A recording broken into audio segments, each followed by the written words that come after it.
Some commentators say that President Nixon was influenced by an earlier 1968 message from President Johnson that started to review Indian policy. Some think he had read Alvin Josephi's comprehensive memorandum in January 1969 to Jim Kehoe, who was one of his most trusted advisors and director of speechwriting in the White House.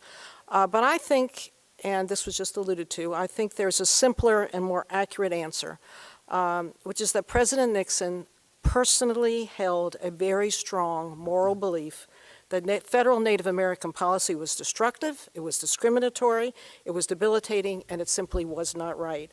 Forced assimilation and termination ran really against everything in his moral core.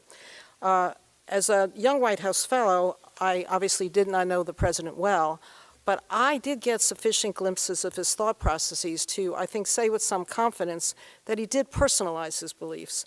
And in this case, as was just noted, that personalization related to Coach Wallace Newman, his football coach at Whittier College.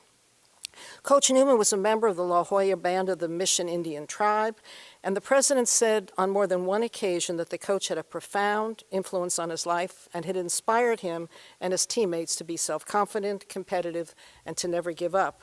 Now, if you go back to those days, that was a long time ago, the president felt that Coach Newman had never given up, even though he was really very much discriminated against.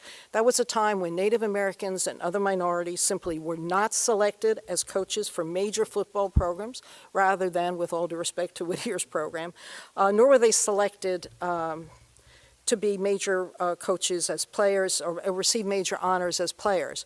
And the president believed that Coach Newman would have been an All-American if it had been a different time, and then he would have been a coach at a Big Ten school if it had been a different time.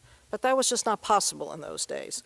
Nixon thought it was terribly unfair, and I heard him say more than once that he promised himself that if he had ever had the chance, he would correct the wrongs against Native Americans on behalf of Coach Newman.